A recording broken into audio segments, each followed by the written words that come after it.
안녕하세요. 사연을 부탁해입니다. 오늘의 사연을 소개하겠습니다. 어느 날 고모님의 전화를 받고 급히 본가로 내려갔습니다. 잠시 후 고모님이 말해준 병원에 도착을 한 뒤 병실로 향했는데요. 시부모님 두 분이 나란히 병원 침대에 누워 계셨고 그 모습에 놀란 채 물었어요. 어머님, 아버님, 대체 이게 무슨 일이에요? 아니, 우리 둘이 오토바이를 타고 가는데 갑자기 고양이 한 마리가 튀어나오지 뭐냐. 그래서 피하다 보니까 떼굴떼굴 굴러서 노랑에 빠졌지 뭐니. 지금 여기저기 안 쑤신 데가 없어. 아버님은 괜찮으신 거예요? 제가 걱정스레 시아버님을 바라봤는데요. 말도 봐. 이러다 황천길 가겠구나 싶더라니까.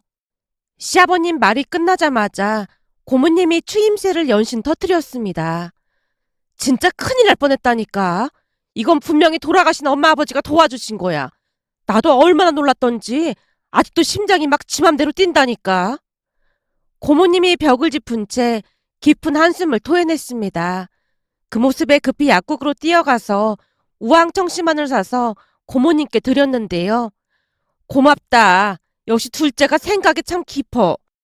제가 뭘 한 게 있다고요. 고모님이 고생하셨죠. 우리 자식들이 너만 같았으면 얼마나 좋았겠니. 걔들은 이런 우황청심환 하나 건넬 여유가 없어. 여유가 없는 건지 생각 자체를 못하는 건지 모르겠어. 난 올케가 참 부러워. 라며 고모님이 다시 긴 한숨을 내쉬었는데요. 시어머님이 고모님을 거들었습니다. 형님, 우리도 둘째만 저러지 누가 그런다고 그런 소리를 해요. 자식은 키우면 그걸로 끝이라고 생각해야지 뭘 바라지를 말아요. 그래야 속이 편한 법이니까요. 그래도 올케는 이런 착한 며느리가 들어왔잖아. 근데 나는 자식이나 며느리나 다 똑같으니 그러는 거잖아. 난 올케랑 동생이 세상에서 제일로 부럽구만. 며느리 잘 들어오는 것도 복이라면 아주 큰 복이야. 지금도 봐봐. 내가 셋 다한테 똑같이 전화를 했는데 둘째 나만 먼저 내려왔잖아. 난 딸이 제일 먼저 내려올 줄 알았더니 딸도 다 필요 없구만. 고모님이 부러운 듯 시어머님을 바라봤는데요. 그 와중에 시어머님이 장난스레 윙크를 했습니다. 그 모습에 양심의 가책이 느껴져서 제가 급히 손사래를 치며 말했어요. 저기, 제가 창피해서 이런 말씀 안 드리려고 했는데 사실은 제가 얼마 전에 회사를 그만뒀거든요. 그러다 보니까 시간이 많아서 제일 먼저 내려온 거예요. 그러니까 창피하게 자꾸 띄우지 마세요. 그런 큰 며느리는 네 형님은 벌써부터 집에서 살림하고 있는데 아직도 안 내려왔잖니. 이게 사람 마음가짐이 중요한 거야. 생각해봐라. 넌 사고 소식 듣고 놀라서 바로 내려왔잖니. 한마디로 그렇지 않은 자식들도 있다 그 말이야. 라던 고모님이 말을 아끼고 있었는데요. 시어머님이 고모님에게 눈치를 주는 듯해 보였습니다. 시어머님은 많이 현명하신 분으로 며느리들을 차별하거나 뒷말하는 걸 좋아하지 않았거든요. 다만 저를 편하게 생각하는 것만은 확실해 보였는데요. 간혹 서울에 올라오시거나 하면 형님이나 시누이 집이 아닌 우리 집에서 지내길 고집하셨거든요. 물론 저도 그 부분에 그다지 불만이 없었고요. 올라와 계신 내내 집안 청소부터 다 도와주시는 시부모님을 마다할 이유가 없었으니까요. 그렇게 몇 시간이 지나자 아주버님이 병실로 들어왔는데 잔뜩 짜증난 목소리로 말을 꺼냈어요. 그러게 그 오토바이 좀 그만 타라고 몇 번이나 말씀드렸잖아요. 그거 없으면 불편한 게 한두 개가 아닌데 그럼 어떡해? 그럼 운전을 잘하시던지 해야지. 지금 두 분 상태 보니까 당분간 누가 병수발까지 해야 할 것 같은데 이제 어떻게 하실 거예요? 병수발은 누가 병수발을 해? 여기 있다가 태어나면 우리끼리 잘 지낼 수 있으니까 걱정하지 마라. 제일 속상한 분들은 시부모님일 텐데 괜히 짜증을 부리고 있던 아주버님에게 잔뜩 화가 난 시어머님이 소리쳤어요. 우리가 알아서 할 테니까 니들은 신경 쓸 필요 없어. 누가 니들한테 도와달라고 한대? 두 분 다 이렇게 누워 계신데 어떻게 신경을 안 쓸 수가 있어요? 라며 아주버님이 신경질적으로 문을 박차고 나가는 모습에 시어머님이 아픈 몸을 일으키려고 했기에 제가 급히 말렸습니다. 어머님, 의사가 안정을 취해야 한다고 했잖아요. 내가 지금 안정을 취하게 생겼니? 안 와도 된다는데 굳이 와서 왜 저런다니? 제가 가서 잘 말해볼 테니까 너무 맘 쓰지 마세요. 아주버님이 워낙 욱하는 게 있잖아요. 라며 제가 시어머님을 위로하고 있었는데요. 아무리 그래도 그렇지 어쩜 맏며느리란 사람이 얼굴도 안 비출 수가 있어. 라며 고모님이 어이없어 하고 있던 순간 신우이가 뛰어들어왔습니다. 괜찮은 거야? 아니 어쩌다 그런 거야. 내가 그놈의 고물 오토바이를 내다 버릴 참이니까 그런 줄 알아. 그렇잖아도 그 오토바이 싹 다 망가져서 앞으로는 타지도 못해. 내가 그 오토바이를 타고 동네 여기저기 안 가본 곳이 없는데 장례라도 치러줘야 하는 거 아닌지 모르겠다. 아빠, 지금 이 와중에 농담이 나와? 농담 아니야. 그동안 얼마나 정이 들었는데 그리 먼저 갔잖아. 시아버님이 긴 한숨을 내쉬는 바람에 신우이가 더욱 짜증을 내고 있었기에 제가 신우이를 데리고 병원 밖으로 나왔는데요. 아주버님이 멀리서 형님에게 전화를 하고 있었습니다. 그 모습에 아주버님이 전화를 끊을 때까지 기다렸다가 신우이와 같이 다가갔는데요. 아주버님이 짜증스레 말을 꺼냈어요. 이제 어떡할 거야? 어떡하긴 뭘 어떡해. 엄마 아버지 말하는 거잖아. 내가 보니 두 분만 두면 안 될 것 같은데 간병인을 쓰던지 해야 할 거 아니야. 내 생각은 우선 두 분이 병원에 계실 때까지는 간병인을 쓰고 다행히 뼈가 부러지거나 그런 건 아니라고 하니까 태어나면 옆에서 누가 조금만 지켜봐주면 될 것 같긴 한데 다들 어때? 남편이 가족들을 둘러보고 있었는데요. 신우이가 조용히 고개를 끄덕였고 아주버님이 다시 말을 꺼냈어요. 그럼 누가 내려와 있어야 한다는 말인 거잖아. 라며 한동안 이야기를 했는데요. 우선 간병비랑 모든 걸 공평하게 나눠서 내기로 결정을 했고 순간 아주버님이 눈치를 보며 다시 입을 열었어요. 그럼 병간호는 누가 하지? 우리 중 누군가 해야 할 거 아니야. 근데 다들 알다시피 우리 집사람은 이런 시골에 내려와서 지낼 수가 없으니까 빼고 생각해줬으면 좋겠어. 그럼 작은 언니밖에 없는 거잖아. 라며 신우이가 저를 바라봤고 남편이 어이없다는 듯이 대답했어요. 뭐야? 왜 우리 집사람이 해야 하는 건데? 하려면 자식인 우리 중 한 사람이 해야 하는 게 맞는 거잖아. 우리 셋 다 시간이 안 되니까 그런 거지. 근데 작은 언니는 얼마 전에 회사 그만뒀다며. 그래서 말 꺼낸 것뿐이야. 그러니까 오해는 하지 마. 물론 작은 언니가 싫다고 하면 아무도 강요할 생각은 없어. 신우이가 급히 말을 정정한 채 눈치를 봤는데요. 가만히 듣고 있던 아주버님이 갑자기 부드러운 목소리로 제게 물었습니다. 재수씨, 이런 부탁하기 좀 그렇긴 한데 재수씨가 좀 해주면 안 될까요? 대신 우리가 간병비 걷어서 드릴게요. 한 100만 원씩 각출해서 드리면 재수씨한테도 괜찮지 않을까요? 딱 한 달, 아니 보름만 하면 될 것 같은데 이렇게 부탁 좀 할게요. 병원에서 간병인을 쓰면 되겠지만 집에서까지 간병인 쓰면 남의 이목도 좀 신경 쓰이고 그렇잖아요. 우리 집사람 지금 일자리 알아보고 있으니까 집사람한테 강요하지 마. 남편이 불만스러운 표정으로 아주버님을 쏘아봤지만 그때 당시에는 딱히 방법이 없긴 했습니다. 결국 제가 그렇게 하겠다고 고개를 끄덕였고 모든 결정이 났지만 남편이 미안한 듯 말했어요. 그냥 안 해도 되는데 왜 그랬어? 지금 상황에서는 방법이 없잖아. 거기다 내가 회사 그만둔 거 두 분 다 아시는데 모른 척 하기가 좀 그렇기도 해. 그동안 어머님 아버님께서 잘해주셨는데 그건 배신이잖아. 아무튼 당신은 마음이 약해도 너무 약한 것 같아. 대신 내가 자주 왔다 갔다 할게. 당신한테 너무 미안해. 미안할 거 없어. 내가 회사까지 그만두는 바람에 당신 혼자 벌어서 먹고 살고 있었는데 그럼 돈도 절약되고 나쁜 조건은 아닌 것 같아. 라며 제가 배시시 웃고 있었는데요. 남편은 내내 미안한 듯 몇 번이나 미안하다며 사과를 했습니다. 그 뒤 저는 시부모님 병원에 가서 지냈습니다. 물론 간병인을 쓰긴 했지만 왠지 자리를 지키고 있어야 할 것만 같았거든요. 그런데 며칠 후 기가 막힌 일이 일어났는데요. 어느 날 아주버님과 형님이 병원으로 찾아왔거든요. 저뿐만 아니라 시부모님도 놀란 채 눈만 꿈뻑이고 있었지만 형님이 아무렇지도 않다는 듯이 입을 열었습니다. 어머님, 아버님, 몸은 어떠세요? 진작에 내려와 봤어 했는데 저도 나름 바쁘다 보니까 이제야 내려와 보네요. 아니다. 바쁠 텐데 뭐하러 내려왔어? 시어머님이 형님을 향해 어색한 미소를 지어 보였지만 형님이 빙긋 웃으며 저벅저벅 걸어서 시어머님에게 다가가 손까지 덥석 잡으며 말했어요. 어머님, 제가 맏며느리인데 당연히 병간호를 했어야 했는데 죄송해요. 아니다. 바쁠 텐데 신경 쓸 필요 없다. 시어머님이 급히 형님이 잡은 손에서 손을 빼며 말했는데요. 아니에요. 맏며느리는 제가 하는 게 당연한 건데 이 사람이 저한테는 말도 안 한 거 있죠? 그래서 제가 이렇게 내려와 봤어요. 뭐? 그러니까 네가 우리 병관으로 하러 내려왔다는 말인 거니? 제가 들어보니까 지금은 간병인이 도와주고 있고 태어나시면 그때 내려와서 제가 도와드리면 된다면서요. 어? 아니야. 괜찮아. 둘째가 도와주기로 했거든. 아니죠, 어머님. 제가 해드리는 게 맞는 거죠. 그래야 동네 사람들 보기도 덜 창피하잖아요. 엄연한 맏며느리가 있는데 둘째 며느리가 하는 건 누가 보더라도 좀 그렇잖아요. 형님이 완강하게 자기 생각을 고집하고 있었는데요. 그러면 그럴수록 시부모님의 얼굴이 말이 아니었습니다. 결국 제가 대화에 끼어들 수밖에 없었어요. 형님, 죄송한데 제가 병간호 하기로 이미 정했거든요.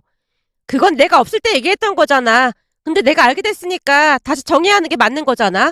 그래서 아가씨도 다시 내려오라고 했어. 네? 아가씨도요? 당연하지. 다시 협의를 해야 할 거 아니야.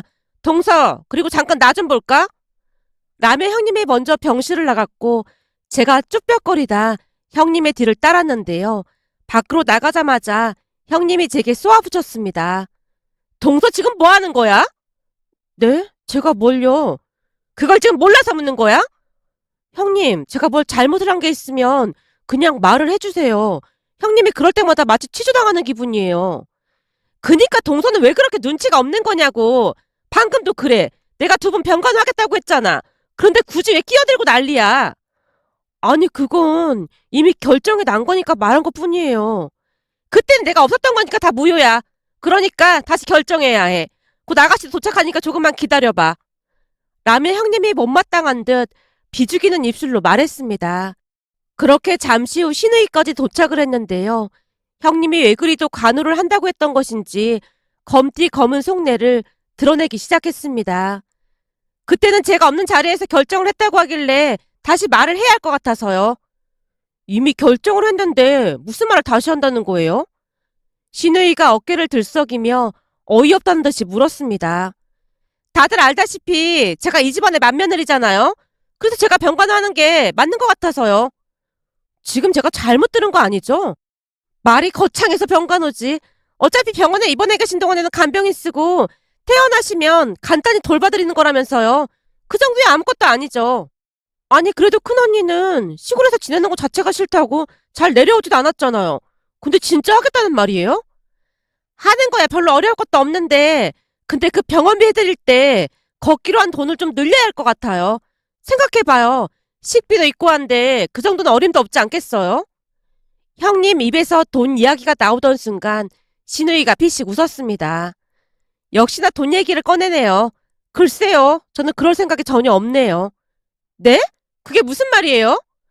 작은 언니가 그 돈으로 하겠다고 했는데 우리가 왜 돈을 더 주면서까지 큰 언니한테 부탁을 해야 하는 거예요? 누가 봐도 웃긴 거잖아요. 거기다 부모님도 작은 언니를 더 편하게 생각할걸요? 저는 무조건 반대예요. 신우이의 표정이 전에 없이 싸늘해졌는데요. 형님도 지지 않고 말을 이어갔습니다. 이 문제는 찬반을 논할 그런 문제가 아니에요. 이 집안의 맏며느리로서 통보하는 거니까 그런 줄 아세요. 그러니까 각자 100만 원씩 더 낼 생각하고 있어요. 누구 맘대로 그렇게 해요? 말이 되는 소리를 해요. 아니죠. 그냥 엄마 아버지께 선택하시라고 하면 되겠네요. 신우이가 뒤를 돌아가는 모습에 다 같이 뒤를 따랐는데요. 병실에 들어가자마자 신우이가 물었어요. 엄마 아빠 두 분은 누가 병간호를 했으면 좋겠어? 큰 언니야 작은 언니야? 뜬금없이 그게 무슨 소리야. 그러니까 엄마 아빠가 선택하라는 말이야. 누가 도와줬으면 좋겠어. 신우이가 다그쳐 묻자 시아버님이 조용히 그러나 단호하게 말했어요.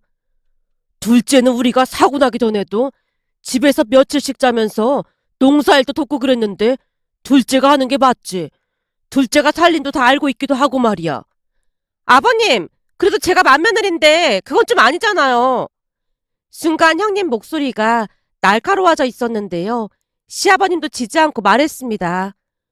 요즘이 어떤 세상인데 맏며느리를 찾고 있어. 니들이 하는 말대로 맘 편한 게 제일인 거야. 첫째 너는 하루도 못 있어.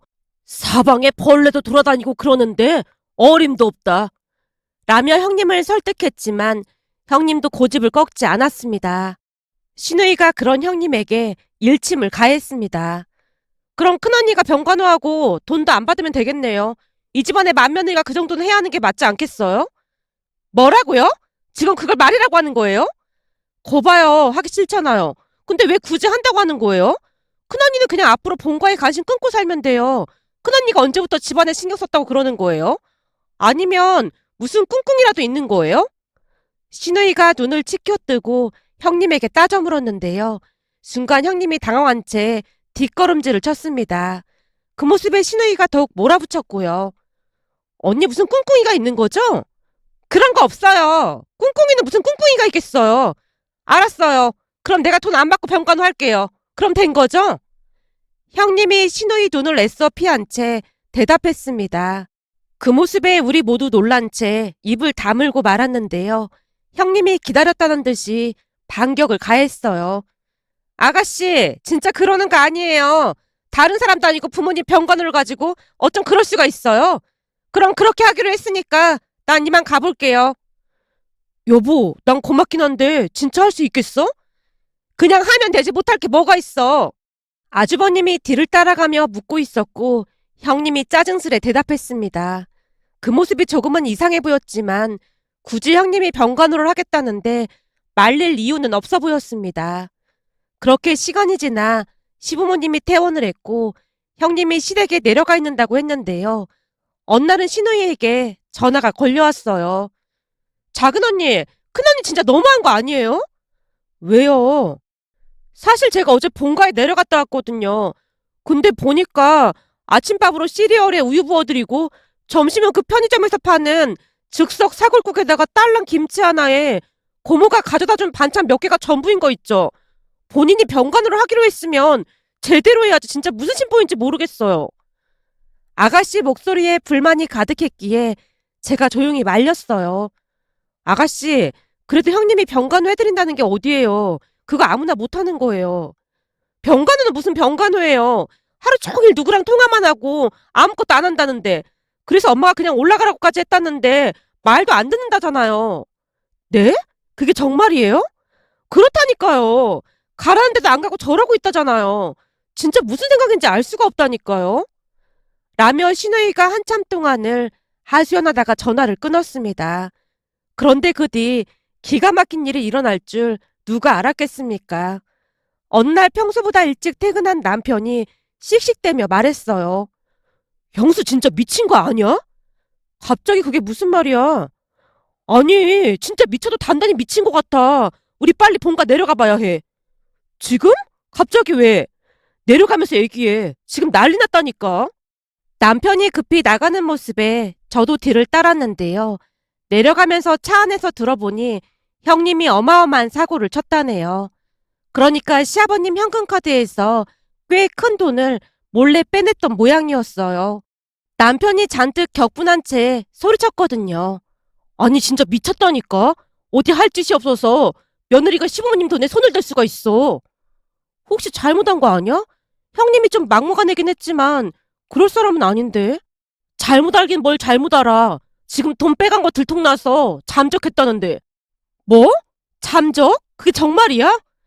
라는 물음에 남편이 긴 한숨만 내쉬고 있었습니다. 잠시 후 시댁에 도착을 해서 자세한 내막을 들을 수가 있었는데요. 어느 날 형님이 갑자기 돈이 조금 필요하다며 시아버님께 돈을 빌려달라고 했다네요. 그런데 직접 가서 돈을 찾을 수가 없으니 우선 형님에게 카드를 주며 찾아오라고 했던 모양이었어요. 아니 갑자기 지 남편, 그러니까 우리 첫째가 돈이 필요하다고 연락이 왔다고 하니까 난 급한 모양이구나 하고 얼른 가서 보내주라고 카드 비밀번호까지 알려줬지. 근데 며칠 후에 빌려간 돈을 다 갚더라 그 말이야. 그래서 별 생각도 안 하고 있었는데 며칠 전에 동네 이씨가 놀러 왔다가 말하기를 우리 큰며느리가 농협에서 5만 원짜리를 돈을 많이 뽑더라면서 무슨 돈을 그렇게 뽑는 거냐고 묻더라니까. 아니 돈을 얼마나 많이 뽑았길래요. 나도 모르지.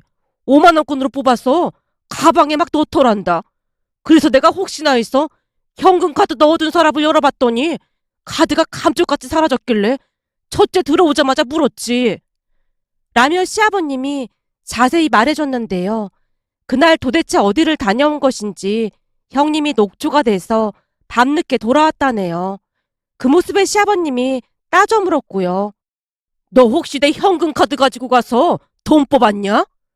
네? 카드라니요. 저는 모르는 일이에요. 그럼 내 현금 카드가 어디 갔어? 시아버님이 형님 가방을 빼앗아서 뒤졌다는데 카드와 출금 영수증이 같이 나왔다네요. 결국 시아버님이 불같이 화를 냈고 처음에는 형님이 싹싹 빌었다는데요. 시아버님이 아주버님에게 전화를 해서 사실을 알리겠다고 하자 형님이 오히려 협박하듯 말을 하더랍니다. 아버님, 어머니 그이한테 전화하는 순간 우리는 이혼하니까 그런 줄 아세요. 뭐? 이혼? 너 지금 이혼이라고 했냐? 기가 막혀서 시어머님이 대물었답니다. 우리 이혼하게 되면 동네 창피해서 얼굴 들고 다니기 힘들걸요? 특히나 우리 결혼하기 전에 아버님께서 그러셨잖아요. 우리 집안에 절대 이혼은 없다고요. 근데 우리가 이혼하게 되면 아주 볼만하겠네요. 그럼 네가 우리 병간호를 해주겠다고 했던 이유가 이러려고 그랬던 거니? 사실 제가 사채를 좀 썼는데 지금 빨리 안 갚으면 그 인간들이 저 가만 안 두겠다고 하는데 제 입장에서도 어쩔 방도가 없었단 말이에요. 뭐? 사채? 너 지금 제정신이니? 전업주부인 네가 왜 사채를 써? 시어머님이 손까지 덜덜 떨면서 물었다는데요. 형님이 오히려 원망하듯 말했다네요. 이게 다 두 분이 안 도와줘서 그런 거잖아요. 다른 시댁에서는 집도 척척 사주고 한다는데 두 분은 우리한테 뭐 해주셨어요? 그래도 장남인데 집이라도 하나 해줬으면 제가 그랬겠어요? 아니 그래서 네가 사채 쓴 게 우리 잘못이라는 거니? 그럼 집 사려고 사채를 썼단 말이야? 친구가 대박나는 사업이 있다고 하길래 여기저기 자금을 땡기다가 좀 모자란 금액은 사채를 끌어다 썼는데 사업이 쫄딱 망할 줄 누가 알았겠어요. 저도 친구한테 사기당한 거나 마찬가지란 말이에요. 저도 어떻게든 먹고 살려고 용수다 그런 걸 가지고 이렇게 몰아붙이면 안 되죠. 너 진짜 못돼 처먹었구나. 니들 결혼할 때 그래도 5천만 원이나 보태줬는데 그런 소리를 해? 둘째 애한테는 3천만 원밖에 못 해줬는데도 둘째는 고맙다고 농번기 때마다 내려와서 일도 돕고 그랬어. 넌 진짜 양심이란 게 없는 거니? 그러는 네 친정에서는 뭘 해줬는데 넌 빈손으로 왔잖니? 제가 뭘 빈손으로 왔어요. 냉장고 세탁기는 사왔거든요. 형님이 빽하고 소리를 질렀다는데요. 시아버님이 조용히 입을 열었다네요. 니들 이혼하려면 이혼해. 우리도 너 무서워서 더 이상 네 얼굴 볼 자신이 없다. 시아버님의 말에 형님이 소리소리를 지르며 밖으로 뛰쳐나갔고 시아버님이 곧 아주버님에게 사실을 말했답니다. 그 뒤 기가 막힌 일이 일어났는데요. 형님이 감쪽같이 사라지고 말았거든요. 그렇게 아주버님은 형님을 찾아다녔고 처가에 가서 이혼을 하겠다고 선포한 채 이혼 소송을 준비 중에 있습니다. 사돈 어르신 두 분은 형님이 어디 있는지 아는 눈치인 것 같다던데 입을 꼭 다물고 있다고 하네요. 문득 며칠 전 한 카페에 갔다가 형님과 닮은 사람을 봤는데 예전 일이 떠올라 이렇게 글 남겨봅니다. 오늘의 사연은 여기까지였습니다. 즐겁게 보셨다면 구독, 좋아요 부탁드립니다. 고맙습니다.